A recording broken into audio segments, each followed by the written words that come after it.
안녕하세요, 창성고 학생 여러분. 이번 시간은 한국사 능력 검정 시험 51회 5번 문항을 선생님하고 같이 한번 해보도록 하겠습니다. 다음 사건이 일어난 시기를 연표에서 옳게 고른 것은 이라고 문제에서 연표를 물어보고 있네요. 연표. 그래서 연표에 표시를 해놓고 한번 볼게요. 건모잠이 국가를 일으켜 건모잠이라는 사람이 지금 등장하고 있고, 그 다음에 당을 배반하고 당나라, 중국의 당나라가 나오고 있습니다. 그 다음에 왕의 외손 안순, 안승이라고 우리 수업 시간에 배웠죠. 세워 임금으로 삼았다. 당 고종이 대장군 고관을 보내 동주도 행군 총관으로 삼고 병력을 내어 그들을 토벌하니 안순이 건모잠을 죽이고 신라로 달아났다라고 했습니다. 지금 이 사료에서 우리가 알 수 있는 거는 당나라가 등장하고 있고, 그 다음에 건모잠 안승이라는 사람이 지금 나오고 있죠. 그 다음에 신라도 등장하고 있습니다. 신라.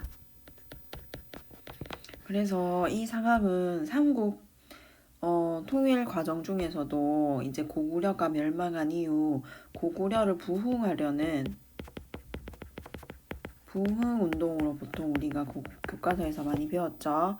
그래서 이 밑에는 지금 연대에 아주 친절하게도 연대 밑에 사건이 다 이렇게 표시가 되어 있습니다. 수나라 건국 581년, 살수대첩 612년, 안시성 선투 645년, 평양성 함락 668년, 매소성 전투 675년, 발해 건국, 이렇게 아주 친절하게 다 설명이 들어가 있어요. 그러면 우선 보면 각각 그 대표하는 사건들이 뭔지를 이제 알아야 되겠죠. 이 수건국이라고 되어 있는 거는 이제 중국에서 일어난 사건인데, 중국이 이 앞에 북조, 남조로 분열이 되어 있었던 시대입니다. 북조의 북이, 그 다음에 남조에는 송제, 양진이라는 시대가 분열돼 있다가 이 통일을 한 왕조가 수나라겠죠. 그래서 수문제, 수양제 같은 사람들이 있었던 일이다 라고 여러분이 알면 되겠습니다. 그 다음에 612년에 살수대첩이라고 되어 있는데, 이거는 수나라 군대가 쳐들어온 사건을 얘기합니다. 쳐들어왔을 때 우리나라 살수에서 크게 격파한 사건을 얘기를 하는 거죠. 그 다음 여러분 뒤에 나오는 안시성 전투는 뭔가요? 안시성 전투도 역시 고구려와 당나라. 이제 드디어 누가 등장하나요? 당나라가 등장합니다. 수나라는 무리하게 고구려 원정을 하게 되면서 재정이 고갈되고, 그 다음에 내부적으로 혼란이 일어나게 되면서 수문제, 그 다음에 수양제 이후 멸망을 하게 되고, 이를 이어받은 당나라가 중국을 다시 통일왕조를 이어가게 됩니다.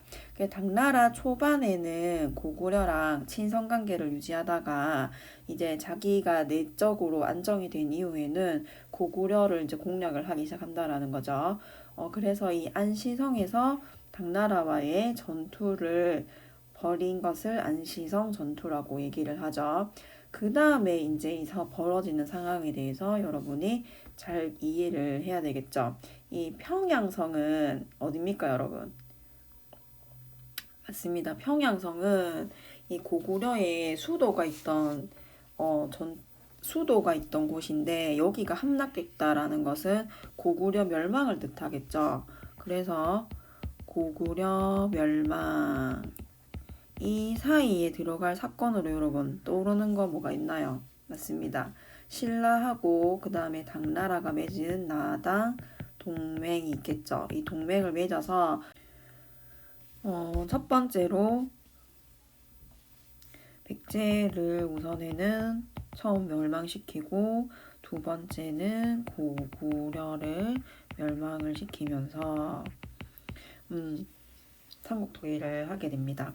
이후에 당나라가 이제 한반도 전체를 지배하려는 이제 야욕을 드러내게 되니까 신라와 당나라 사이에 전쟁이 일어나게 되는데 대표적인 전쟁 두 개가 매소성 전투, 두 번째가 기벌포 전투가 되겠죠. 그래서 여기 나오는 매소성 전투가 그 신라와 당나라 사이의 전쟁을 얘기하는 거겠죠. 그래서 정답은 4번 이렇게 체크를 해주면 되겠습니다. 그 다음에 이제 이번 기회에 우리 시험 시간에 했던 신라의 삼국통일 과정에 대해서 한번 선생님하고 정리를 하고 넘어가도록 할게요. 신라의 삼국통일 과정이라고 되어 있습니다. 맨 처음에 나당 동맹을 맺게 됩니다. 여기는 지금 생략되어 있지만 김춘추, 김유신이 처음에는 고구려에 이제 가가지고 백제가 우리를 공격한다 도와달라라고 도움을 요청을 하는데 거절을 당하게 됩니다. 그렇게 되니까 이 바다 건너 있는 당나라랑 동맹을 맺게 되면서 신라, 당나라 동맹을 우선 체결을 한 후에 첫 번째로 백제가 660년에 멸망을 하게 되죠. 제일 대표적인 게 계백의 결사대가 패배하고 나서 나당 연합군이 백제의 수도였던 사비성을 함락시키고 의자왕이 항복하게 됩니다. 이렇게 백제가 멸망한 이후에 백제에서도 부흥운동, 백제 부흥운동이 일어나는데 그 내용은 복신, 독침, 그 다음에 왕자 부여풍이 주류성에서 그 다음에 흑치상지라는 인물이 임준성에서 각각 부흥운동을 전개를 하게 됩니다.